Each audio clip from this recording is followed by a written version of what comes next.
What's up, everybody? Drewskininenine here, and I'm not really sure which one, like what side to look at. Do I look over here? Do I look over here? I don't know. I don't know which one to look at, so I'm just gonna wing it. This is my first time posting a video with my face showing instead of just seeing my hands in the shoes and all of that stuff, because I wanted to talk to you guys about shoes that I won't be reviewing anytime soon and why. All right, so I've loved N1 for years. I used to recommend them all the time.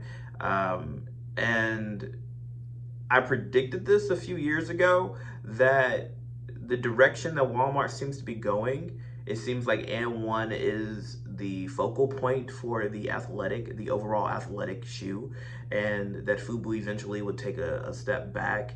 And they have been. Fubu hasn't really made any new shoes in like 3 years. I mean, they've updated some colorways, but those colorways, for the most part, are mainly only available online, so you don't really get to see them in store. So pretty much you're looking at the same sneaker uh, for 3 years in Fubu, for Fubu at Walmart.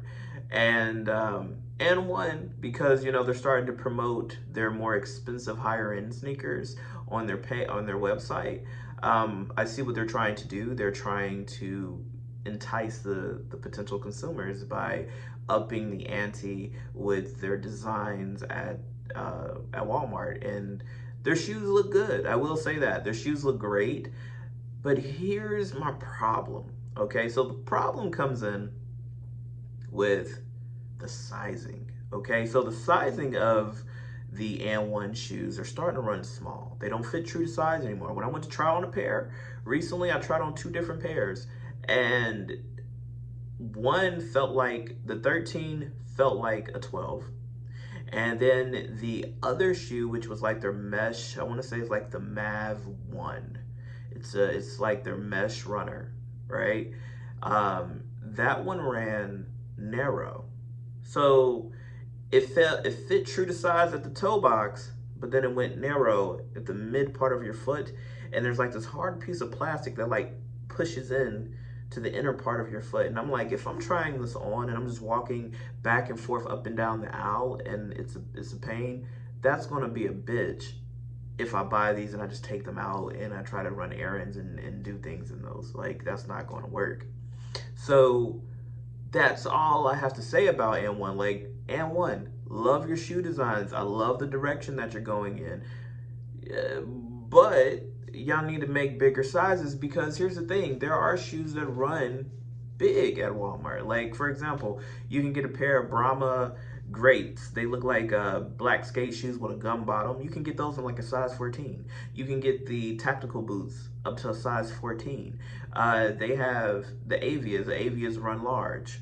They have wide options, things like that. But why is it, when we know statistically speaking that people who tend to play basketball, whether it's the teenager, that's eating you out of a house home, whatever the case may be, that this kid probably has big feet, and the parents are trying to find the biggest bang for their bucks. I always think of Shaquille O'Neal, which that's another thing I'm kind of shocked about, that they don't have the adult Shaq shoes available, but they have the kid Shaq shoes available. I don't understand where Walmart's going with basketball shoes, because we know that if a kid is growing constantly, and if they usually play basketball, they have big feet.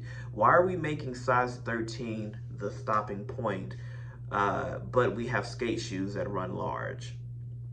Why is that?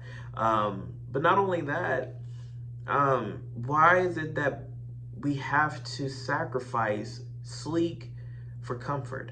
Why can't we have both? Why can't they look cool but fit true to size? Why is it that in order for them to fit true to size, they got to be ugly as hell?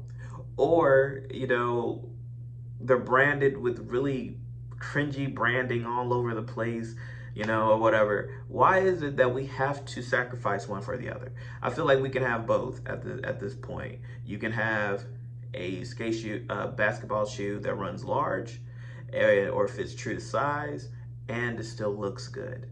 So that's the other thing. And then another thing about the N1s as of right now, Their main basketball shoe, which is like a synthetic leather upper, there's no ventilation in that shoe.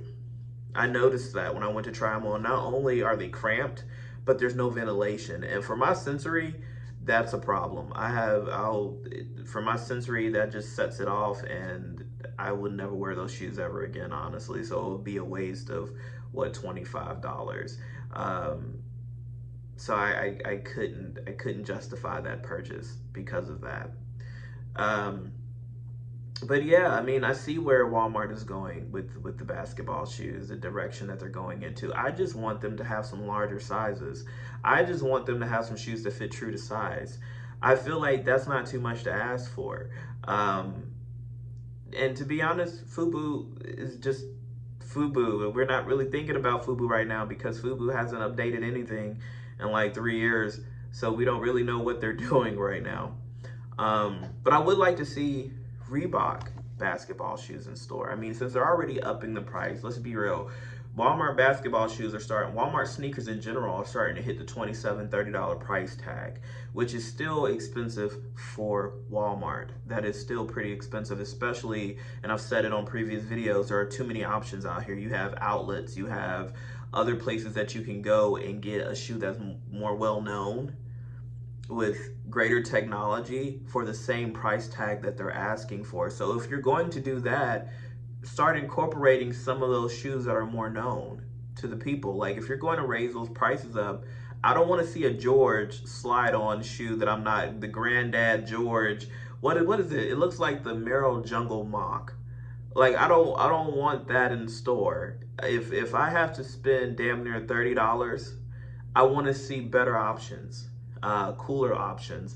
And it seems like they're putting a lot of emphasis with the children's shoes and things like that. And even those children's shoes are starting to get pretty expensive. They're in, I saw a pair that was like $25. I'm like, damn, just for like a shoe that's like this big, you're still spending like $25. Shoes are getting expensive. So with that being said, we need to see some cooler options all across the board. If you're going to be putting those type of price tags on those sneakers. So yeah, I mean, I won't be reviewing N1 anytime soon unless I see something that is comfortable.